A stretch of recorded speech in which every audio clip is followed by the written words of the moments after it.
Iniciamos con el primer tema de análisis. Hablemos de la prórroga para el suministro de oxígeno para la red hospitalaria, que por cierto aún se encuentra sin definir, puesto que a la empresa distribuidora esta está solicitando un incremento de más del 12% y el contrato está próximo a vencer.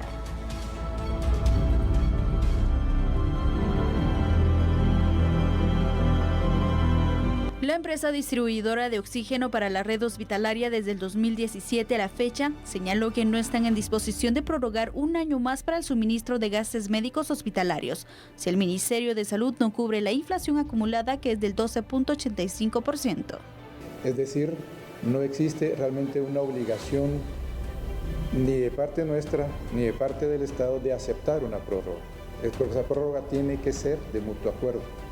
Ellos sí solicitaron la prórroga al Ministerio de Finanzas Públicas por un año más. Sin embargo, como ya lo dijo don Carlos, ellos están pretendiendo que esa prórroga sea con base a los precios ofertados en el 2017, sin aceptar una fluctuación de precios en los mismos, no obstante que la ley indica que sí procede la fluctuación de precios y que además, como se indicó, la inflación acumulada de octubre 2017 a octubre 2019 es de más del 12%. Y el Ministerio de Salud lo que ha indicado es que autorizan un aumento o una fluctuación, mejor dicho, una fluctuación del 1.2%. A decir del ministro de Salud, Carlos Soto Menegaso, están a la espera que el Instituto Nacional de Estadística, INE, presente una referencia del precio de gases hospitalarios. Mientras tanto, el monto de ajuste es del 1.20%. 12.85 al Ministerio y al ICS y a todos nosotros los de salud nos representa más de 20 millones al año de incremento. Entonces, para nosotros eso lo tenemos que ver también desde el punto de vista de la atención de las personas, del mejoramiento de los hospitales, de compra de medicamentos, etcétera. Entonces, hay que esperar que el INE nos dé un precio de referencia, que nosotros logremos realmente hacer una negociación con ellos que sea beneficiosa para nosotros y también para ellos, pero no a ese nivel. Sí, pues. Pero no a un 12.85. Y si no, pues esperamos que nos dé la Corte el amparo y no van a poder ellos más que negociar con nosotros, ¿verdad? No hay problema. El tema mío es que yo no puedo dejar a la población desabastecida. Entonces yo lo que pienso es que hay que ponerse la mano en la conciencia. Nosotros somos un ministerio realmente que no tenemos mayores recursos, ¿verdad? Y que necesitamos para la atención de nuestros pacientes y hacemos la lucha para tenerlos bien atendidos todos los días. Pero eso nos viene a quitar realmente 20, 30 millones de nuestro presupuesto, pues, que lo necesitamos en medicamentos. El Ministerio de Salud, por medio de un comunicado, también expuso que la prórroga está dentro del derecho legal. Además, esperan que el amparo interpuesto ante la Corte de Constitucionalidad se resuelva a favor y que la empresa se abstenga de suspender el servicio de suministro. Actualmente, el abastecimiento de oxígeno en la red hospitalaria, según un informe enviado por directores al Ministerio de Salud, es para 3 meses de cobertura. ¿Qué parece si conocemos sus derechos? A ver, esto es muy importante. Escuche usted y tome nota. Artículo 25 de la Declaración Universal de los Derechos Humanos. Nos dice Sandy que toda persona tiene derecho al bienestar. ¿Y qué entendemos por esto? Se entiende la vivienda, la asistencia médica, como en este caso, el vestido y los demás servicios sociales. Asimismo, la propia Constitución Política de la República de Guatemala garantiza no solo el servicio de salud integral, sino que también la denominada seguridad social de los guatemaltecos. Como de todos es sabido, el oxígeno es el componente vital del aire que permite, al final de cuentas, que el ser humano y otras especies pueden sobrevivir y subsistir acá en nuestro planeta, en la Tierra. En los temas médicos, el oxígeno específicamente es uno de los elementos más utilizados, sobre todo cuando las personas, por las distintas emergencias, presentan problemas respiratorios y hay que darle ese suministro para que no pierdan la vida. Sin embargo, acá estamos viendo una situación de crisis, una situación caótica en la cual pues hay un desbalance entre lo que la empresa, ¿verdad, Sandy?, que suministra este gas quiere como aumento y lo que el Ministerio de Salud puede ofrecer como tal. Es que mira, al final quitarle este suministro es quitarle la vida a los pacientes. ¿Es correcto? Se tiene que entender desde este punto de vista y por lo tanto las negociaciones deben orientarse desde ese punto. De una forma madura, considero yo, se deberían de buscar la manera en llegar a un acuerdo y de esta forma pues continuar o buscar otra opción también, pero no dejar sin el oxígeno a todos los pacientes que lo necesitan, que en este momento, según indican, son varios casos que tienen con esa necesidad. Sí, yo creo que este es el momento oportuno y adecuado para utilizar uno de los tantos medios o alternativos de resolución de conflictos. ¿A cuál me refiero específicamente? A la negociación. Claro. ¿En qué consiste la negociación? En sentarse ambas partes de manera madura a tratar de encontrar una solución alternativa mientras se resuelve en definitiva esta crisis. Es decir, número uno, que la empresa no deje ese suministro, porque después pueden recaer inclusive demandas hasta de tipo penal sobre ellos, que esta sería una consecuencia bastante grave. Y lo otro es por parte del Ministerio de Salud Pública y Asistencia Social buscar inclusive espacios presupuestarios u otras soluciones con el mismo Ministerio de Finanzas, a ver si se puede llegar a un entendimiento en cuanto a la diferencia, que es de un 11% porcentual, que en porcentaje 11% parece poco, pero en dinero eso es mucho, son millones de millones. Y recordemos que también una de las normas básicas de las negociaciones es que ambas partes tienen que ceder. Es decir, aquí no es una lucha de poder, de bueno, quién tiene la razón o quién va a ganar en la negociación, no. Ambas partes tienen que ceder para poder llegar a ese punto y tomar en cuenta que se hace no solo por una persona, por una autoridad, sino que se hace especialmente por los guatemaltecos que tienen esta necesidad. Sí, es correcto, Sandy, lo que acabas de decir, todo es absolutamente cierto, porque la negociación, una premisa fundamental es que todos tienen que ganar, pero para llegar al ganar, todos tienen que ceder un poco, una parte. Ahora, la brecha aquí es alta y es preocupante que a este punto estemos a prácticamente un día y algunas horas, porque el contrato va a vencer el próximo viernes 20 de diciembre, de que eventualmente se pueda suscitar una crisis que sería sin precedentes y que de alguna manera, como tú bien lo dijiste, pondría en riesgo la salud, pero deja la salud, la vida de miles de guatemaltecos que dependen del suministro de este gas, es decir, del oxígeno, para poder sobrevivir. Por supuesto, tenemos otros datos, vamos a mostrárselos en pantalla, porque tomar en cuenta también que el proveedor del Ministerio de Salud para este importante y vital gas amenaza entonces con ya no suministrarlo en función de un incremento específico en el precio del oxígeno. En esta crisis se exige ya una acción de amparo, incluso interpuesta por la PDH, para tratar de garantizar la continuidad del suministro de oxígeno en la red hospitalaria nacional. Difícilmente una acción de amparo puede obligar a una empresa privada, cuyo fin principal es el lucro, a suministrar algo en el cual no le reporte las ganancias y los dividendos que busca, por supuesto. Pero una solución alterna puede ser que a través de una negociación directa del Ministerio de Salud con la empresa se pueda dar un margen para encontrar una vía y llegar a estos acuerdos.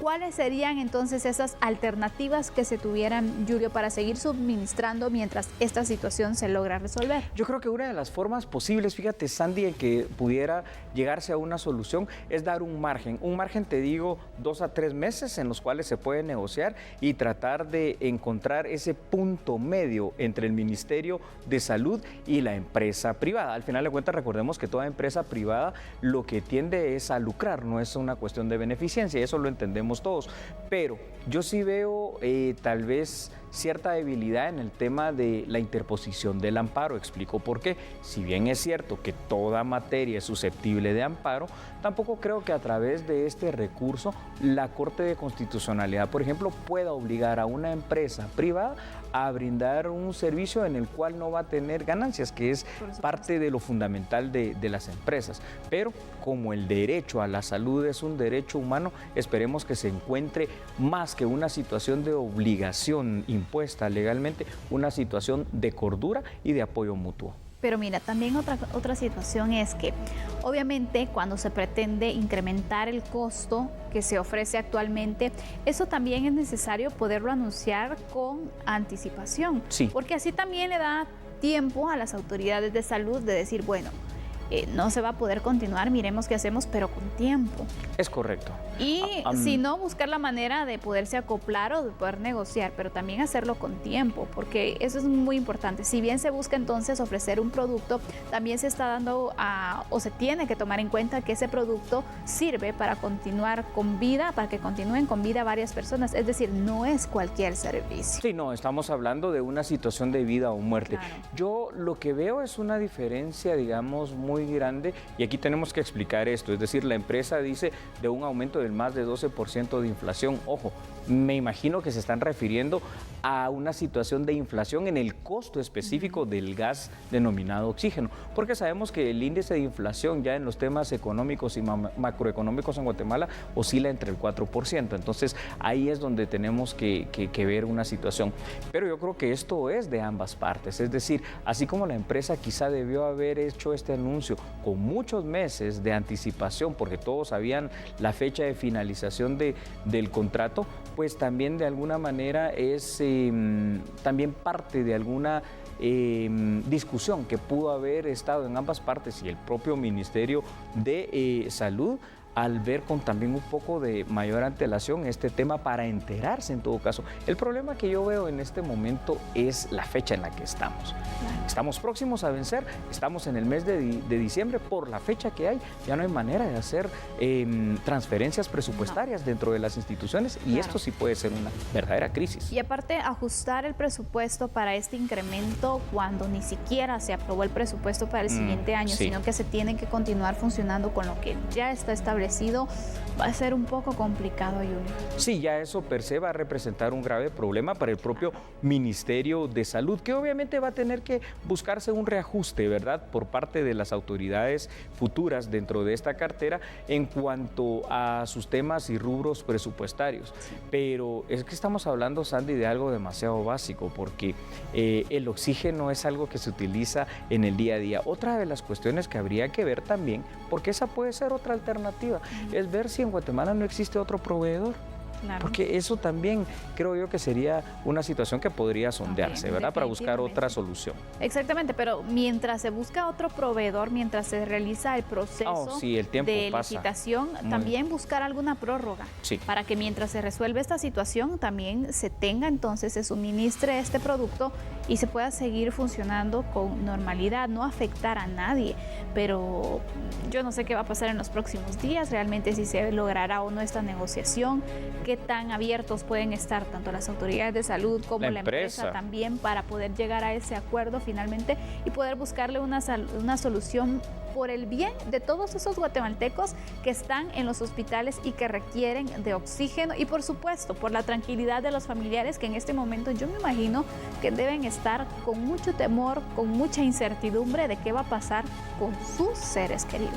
Claro, yo siento que esta es una situación bastante álgida, Sandy, porque el tiempo está a punto de terminar, el plazo está a punto de vencerse y la crisis está ahí, a la vuelta de pocas horas. Esperemos que de verdad se logre encontrar con madurez y con cierta responsabilidad de ambas partes, pues una solución que no perjudique a quienes no tienen la culpa, que son los pacientes de los hospitales nacionales.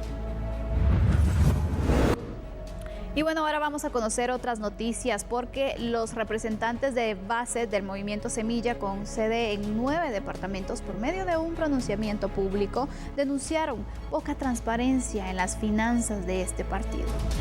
Las y los miembros afiliados, excandidatos, excandidatas, secretarios y secretarias departamentales y municipales del Movimiento Semilla de Izabal, Baja Verapaz,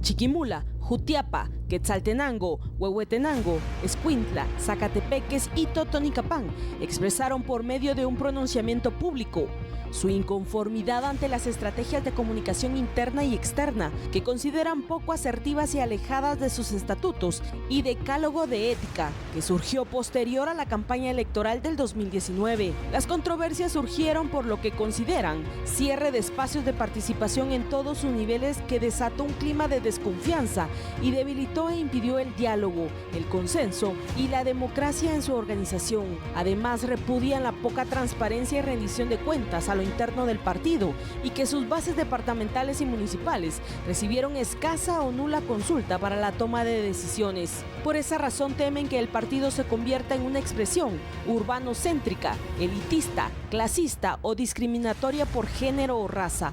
Otro aspecto que señalan en el pronunciamiento es que ni previo, durante ni posterior a las elecciones, en los departamentos descritos, las organizaciones no recibieron ningún apoyo financiero por parte del Comité Ejecutivo Nacional ni de la comisión interna creada para la recaudación de fondos.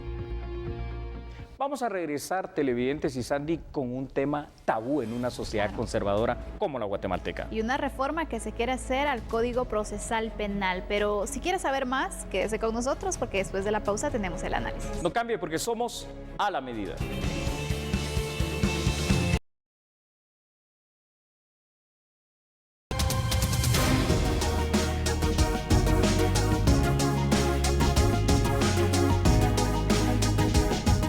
Gracias por continuar con nosotros. Por medio de una reforma al Código Procesal Penal, una iniciativa de ley busca que de esta forma se pueda sancionar a la discriminación, tanto por orientación sexual, identidad de género y otros temas, para que sea sancionada la persona que cometa este tipo de vejámenes. El artículo 202 bis del Código Penal, decreto 1773, que se propone reformar por medio de una iniciativa de ley, se refiere a las formas de discriminación y las sanciones a aplicar. Quien discrimine por género, raza, etnia, idioma, edad, religión, situación económica, enfermedad, discapacidad, estado civil o cualquier otro motivo, será sancionado con prisión de 1 a 3 años y una multa de 500 a 3,000 quetzales. Sin embargo, la pena se agrava en una tercera parte si la discriminación es por razón idiomática, cultural o etnia, refiere el inciso A de dicho artículo. La reforma al artículo 202 bis, inciso A, busca agregar la orientación sexual e identidad de género y o expresión como discriminación, para que la persona que cometa dicho agravio sea sancionado como lo establece el artículo actual. Definitivamente un tema polémico, como le decía hace unos minutos. La Declaración Universal de Derechos Humanos, escuche usted, en su artículo número 1, afirma que todos los seres humanos nacemos libres y nacemos iguales, lo cual, Sandy, debemos interpretar de la manera más amplia posible. También esta misma ley, esta Declaración de Derechos Humanos, dice en su artículo 3 que todo individuo tiene derecho a la libertad. Y por libertad también tenemos que entender todo lo que vaya relacionado con las creencias, con la orientación sexual, con la forma de conducirse en general. Pero además, el artículo 7 de este mismo cuerpo legal protege a toda persona contra la discriminación, que también debemos entenderla en una manera amplia que abarque todo ámbito humano. Sin embargo, a ver, y aquí es donde te decía, por esto no solo es un tema polémico, es un tema tabú. Es una sociedad guatemalteca bastante conservadora, hay que entenderlo. Es una sociedad guatemalteca en la cual hay situaciones que son tabús y a veces también donde existe, digamos, hasta una doble moral en muchas cuestiones, pero que también muchas veces viene influenciada por otra situación que también hay que respetar, que son las creencias religiosas que cada quien puede tener, en las cuales pueden haber discrepancias muy fuertes en este tema. Y bueno, hay que tomar en cuenta que al final todo se va resumiendo en la tolerancia que se debe tener y el respeto buena palabra. También hacia a otras personas, tanto por su religión, por su cultura, por su orientación sexual.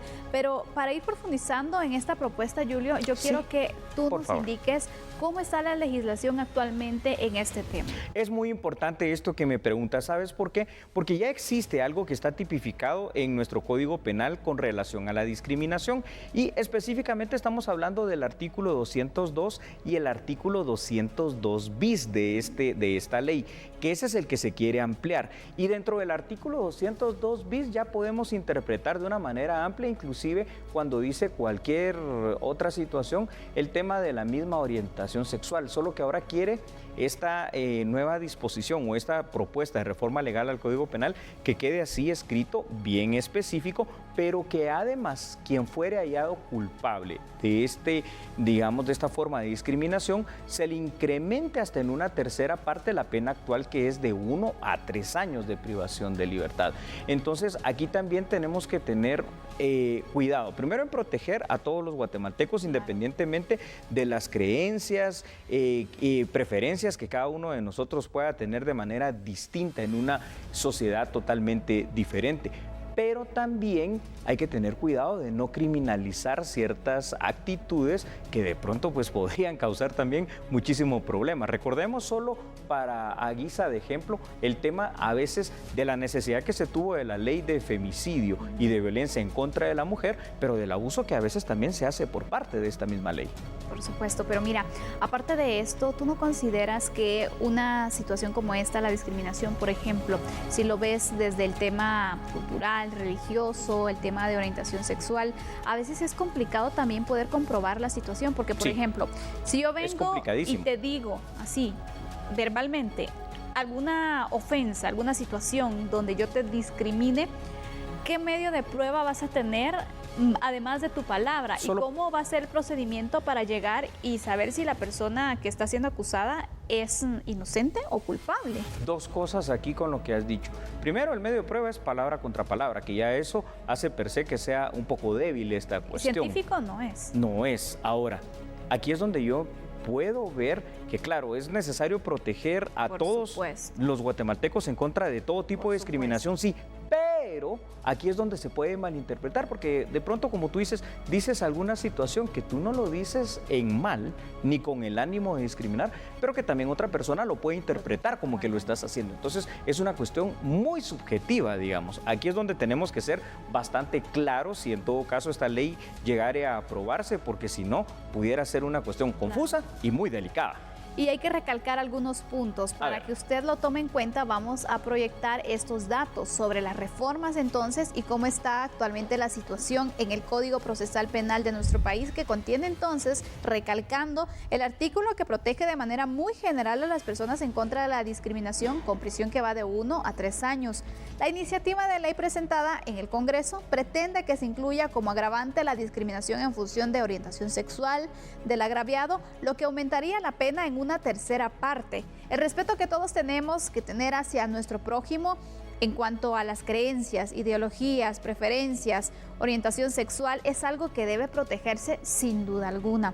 Y algo muy importante será entonces determinar cuál será la postura y también la importancia sobre este tema, que los legisladores conozcan la propuesta y que le den a esta iniciativa que es presentada, una iniciativa que se presenta ya cuando está concluyendo una legislatura y que ojalá que también se pueda tomar como uno de los proyectos para el próximo año, para la próxima legislatura, porque también es parte del compromiso, ¿no? Que se puedan analizar todas esas iniciativas que en los últimos días de este año se han presentado y ver entonces cómo se pueden fortalecer. Y esta sin duda considero que se debe fortalecer con todos los sectores que estén relacionados. Hacer una mesa técnica, porque no podemos crear una ley que tenga algunas lagunas, algunos vacíos y que sobre todo sea débil cuando es un tema tan importante para nuestro país. Sí, Sandy, conocer este tema con seriedad y tratarlo con responsabilidad, con tolerancia también, como tú dijiste. ¿Por qué? Porque al final de cuentas entendemos que el derecho a la no discriminación es algo que debe de aceptarse,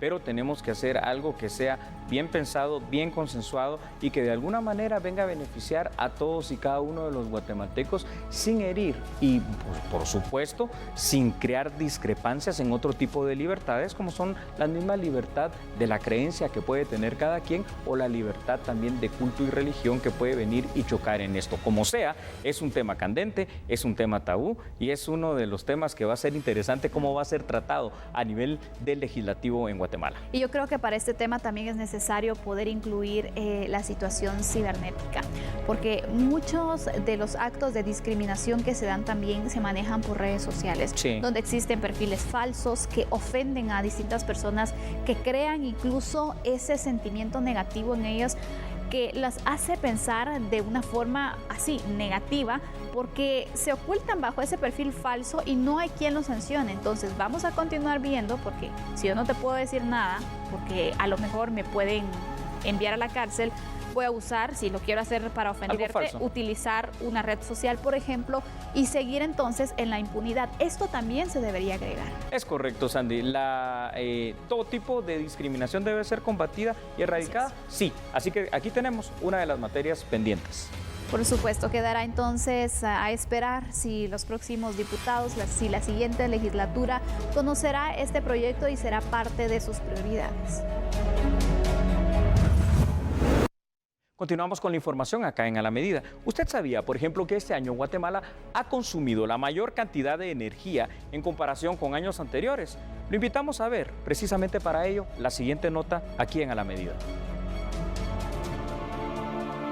1.785 megavatios de energía eléctrica han sido consumidos por los guatemaltecos en lo que va del año, lo que según representantes del administrador del mercado mayorista, el consumo de este recurso es acorde al nivel de desarrollo de un país. Actualmente, la electrificación de Guatemala alcanza un 93%. Es un tema novedoso, digámoslo de esa manera, puesto que es el máximo de energía que ha demandado nuestro sistema durante el presente año y en comparación con el resto de los años.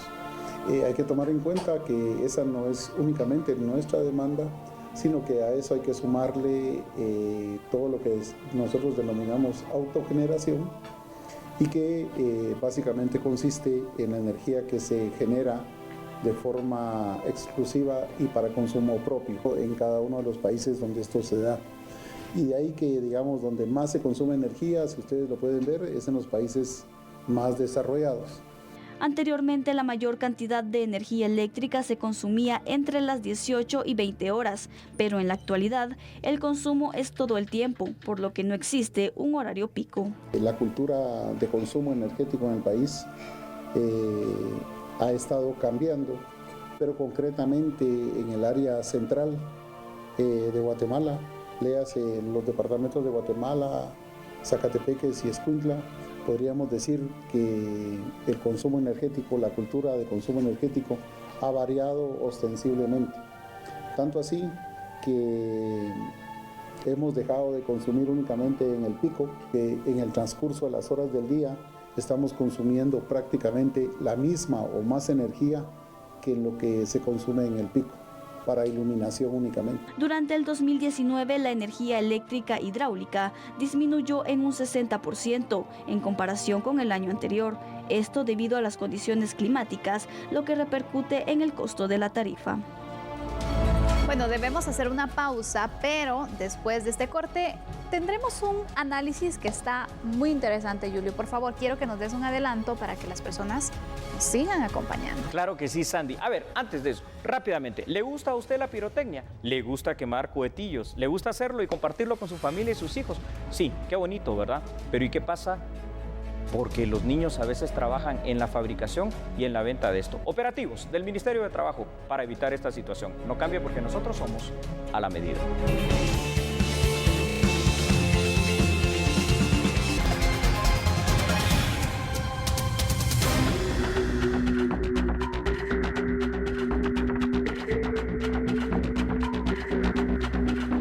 El Ministerio de Trabajo concluyó con los operativos para verificar que niños no manipulen fuegos pirotécnicos con fines comerciales. Los resultados se los damos a conocer a continuación. Cada año se realizan operativos para verificar que niños no trabajen en la creación de fuegos pirotécnicos y en la manipulación de pólvora.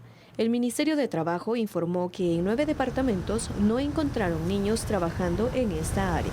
La segunda semana de diciembre efectuamos operativos en todo el país y el reporte preliminar que tengo de 9 departamentos es que no se encontró ningún menor trabajando en todas las visitas que se hicieron. Estos fueron en Baja Verapaz, Chimaltenango, Chiquimula, El Progreso, Guatemala, Jalapa, Quiché, Sololá y Zacapa son los que tengo ya información.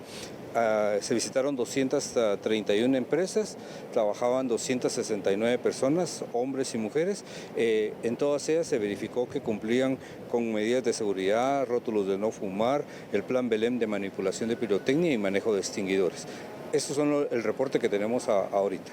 El año pasado se localizaron 3 niños, se rescataron 3 niños, la PGN los rescató, se vio que se les hiciera el pago de todas sus prestaciones de parte de los empleadores y pues al momento que vemos 9 departamentos y no habíamos encontrado todavía un niño, un reporte, es positivo porque nos indica que cada vez las personas están tomando más conciencia de no tener menores en este tipo de trabajo que es sumamente peligroso. Esta semana iniciaron los operativos para verificar el pago del 50% del aguinaldo como lo establece la ley.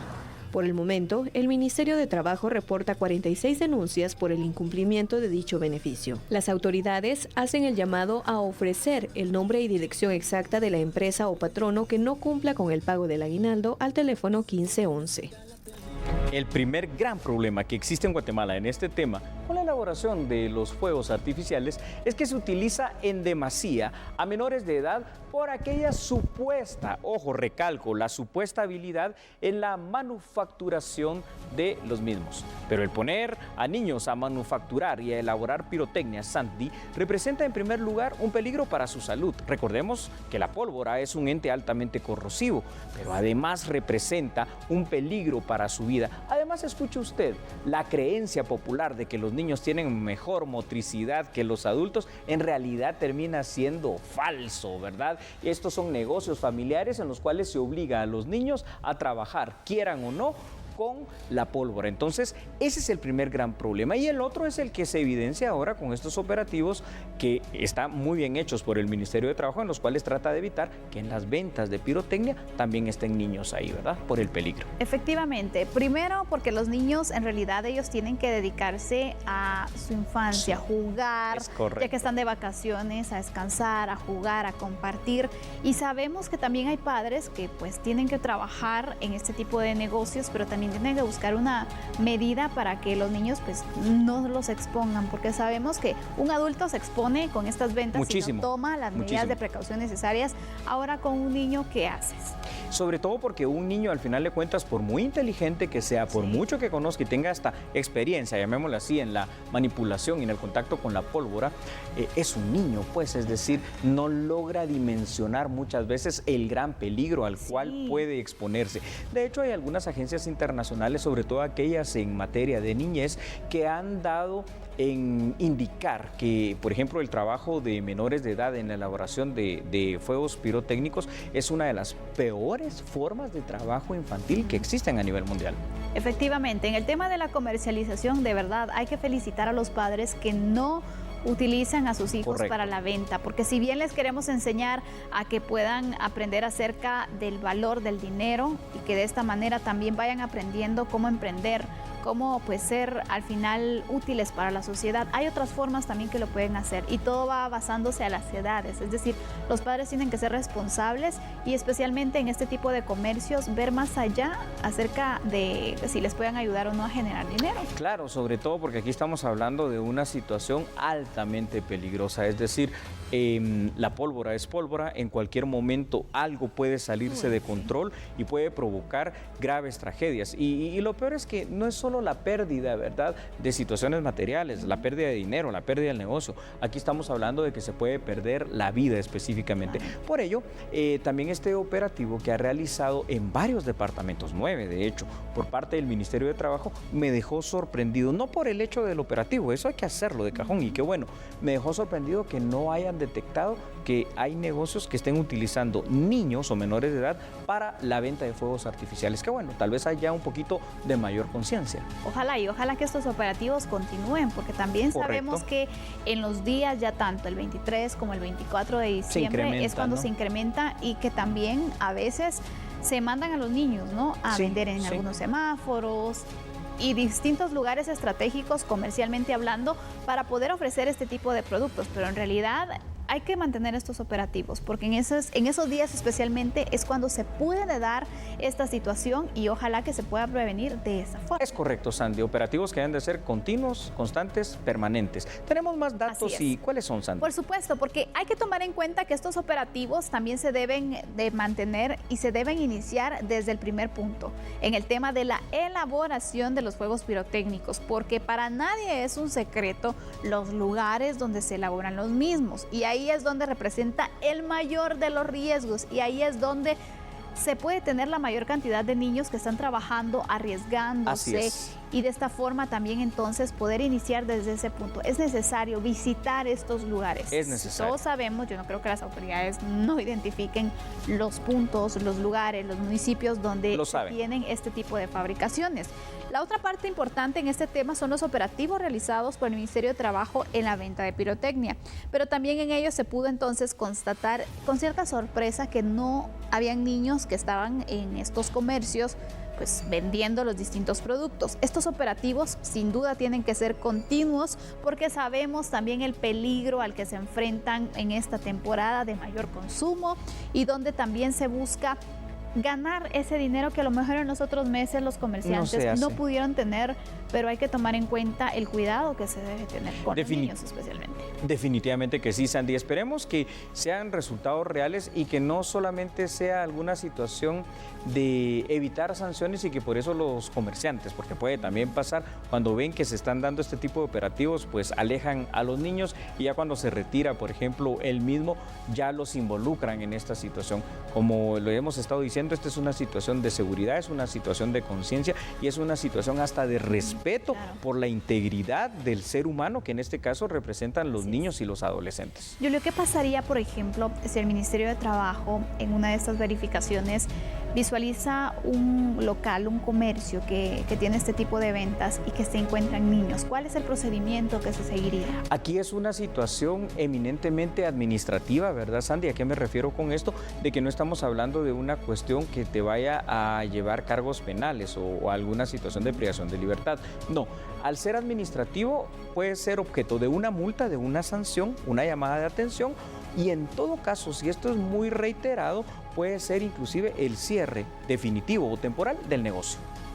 Bueno, este es el resultado del operativo. Estos son los puntos de vista en cuanto al tema, un tema que en este tiempo es necesario poder tomar en cuenta y un tema en el cual las autoridades deben prestar mucha atención, especialmente en los próximos días. Ya que estamos hablando de niñez, ¿le parece si analizamos esta información? Más de 6,000 alertas de búsqueda inmediata de niños y adolescentes se han activado en lo que va del año 2019. Por favor, vea la información.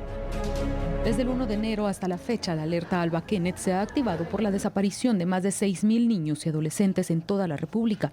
En la mayoría de casos, las niñas son las más vulnerables. Por el momento quedan pendientes de desactivar más de 1,000 alertas, según lo dio a conocer la jefa de esta unidad. Estimado de 6.432 alertas Alba Kenneth que se han activado del 1 de enero a la fecha. De estas alertas se han desactivado 4.827 alertas que correspondían a este mismo año.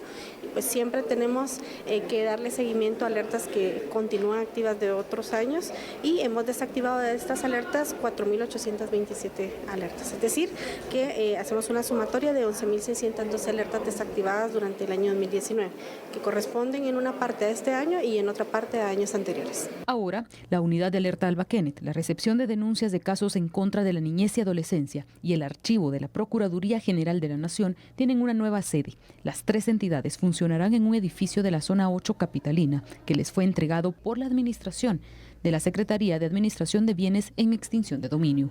Nosotros estamos trasladando para este inmueble el área de denuncias de la Procuraduría de la Niñez y Adolescencia y de alerta de la Unidad Operativa Alba Kenneth, además del archivo de la Procuraduría General de la Nación. Es preciso comentar de que fue un inmueble que quedó en administración a la Senaved y nos fue otorgado en una administración temporal porque nosotros realmente tenemos necesidad, ya que nuestro presupuesto no nos permite invertir en infraestructura, por lo que recurrimos a arrendamientos que a la larga salen mucho más caro para el Estado, pero no tenemos mayores opciones. Las oficinas empezaron a brindar la atención desde el pasado 6 de diciembre, pero es este 18 que las autoridades inauguraron oficialmente esta sede. Ya llegó el momento de hacer una pausa, pero volvemos enseguida.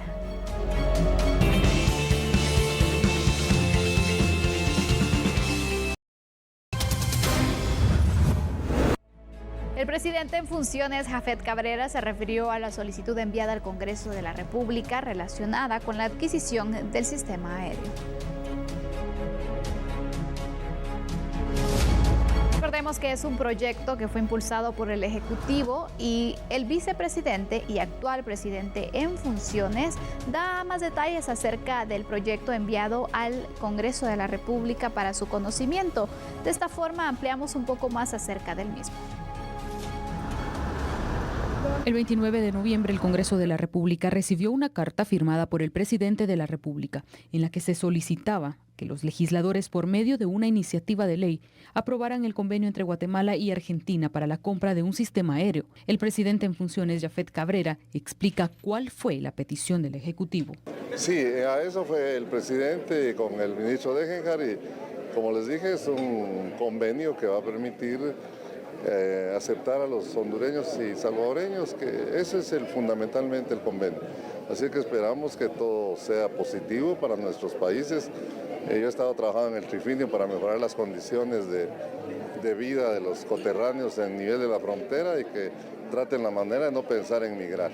Cabrera funge como presidente en funciones luego que el mandatario Jimmy Morales viajara a Washington a reunirse con el jefe de gobierno de los Estados Unidos. En dicha reunión se espera que sea ratificado el acuerdo migratorio entre ambos países. No hay ninguna compra de aviones, yo creo que hay que aclarar el tema.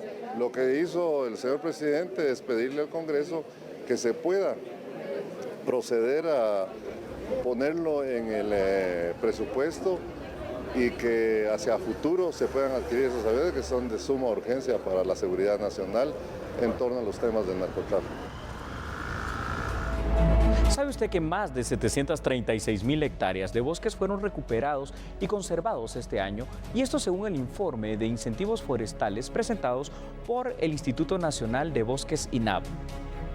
Los proyectos de manejo de bosques naturales para la protección y producción forestal ProBosque y PIMPEP han obtenido la recuperación de más de 736,000 hectáreas de vegetación que se ha visto en peligro por la tala ilegal de árboles y los constantes incendios forestales. El Instituto Nacional de Bosques INAB señaló que los pagos de incentivos forestales para los más de 129,461 integrantes de los programas ya fueron erogados.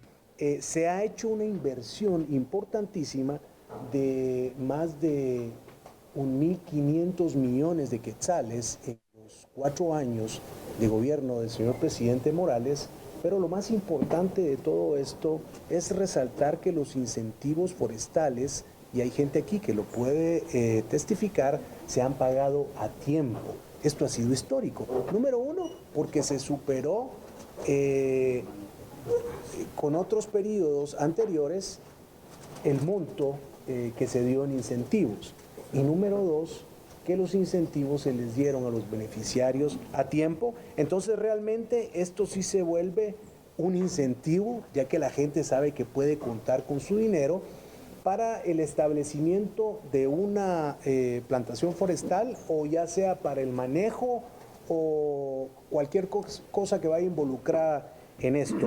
El 48% de beneficiarios de programas son mujeres de los 22 departamentos del país. El INAB agregó que con la protección y producción, Guatemala cuenta con 128,966 hectáreas más de los nuevos bosques. Estamos certificando y pagando alrededor de 456 millones de quetzales este año. Es un año histórico debido a que se incrementó la cantidad del presupuesto para el pago de incentivos. Esto quiere decir mayor recuperación de la masa forestal, mayor recuperación de áreas desprovistas de bosque, lo cual viene a beneficiar a la población en general debido a que es un beneficio ambiental la recuperación de los bosques. Autoridades señalaron que el 40-50% de los bosques de protección se ubican en zonas altas de prioridad de biodiversidad y el 60-70% en zonas de alta captación y regulación hídrica. Y en otra información, el abogado del exministro de Salud, Jorge Villavicencio, anunció que denunciará penalmente a la jueza Erika Lorena Aifán por suspender por segunda ocasión la audiencia de primera declaración.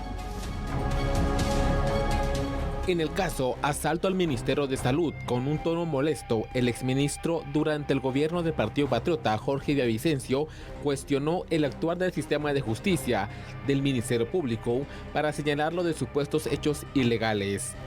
Del Ministerio de Salud Pública hay un detalle mucho más grave en el cual obviamente están involucrados fiscales y creo yo personalmente que también jueces.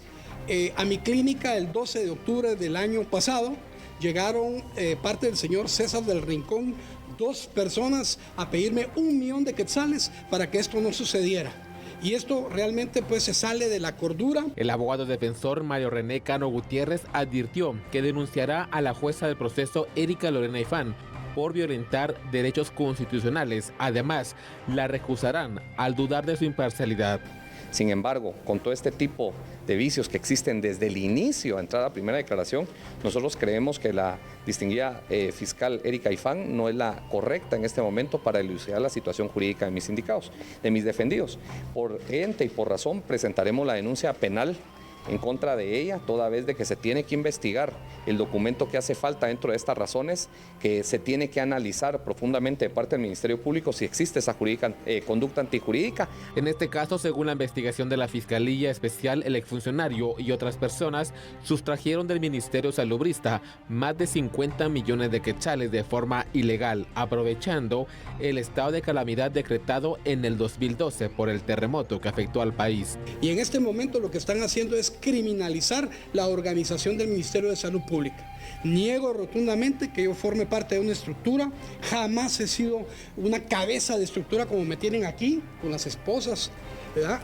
Lo que sí han querido es quebrarme la moral, involucrando a mi hija de todas las cosas que son totalmente falsas. La nueva fecha para discutir y resolver si Jorge Villavicencio y su hija quedan sujetos a una investigación y posiblemente en prisión preventiva iniciará el 9 de enero del 2020.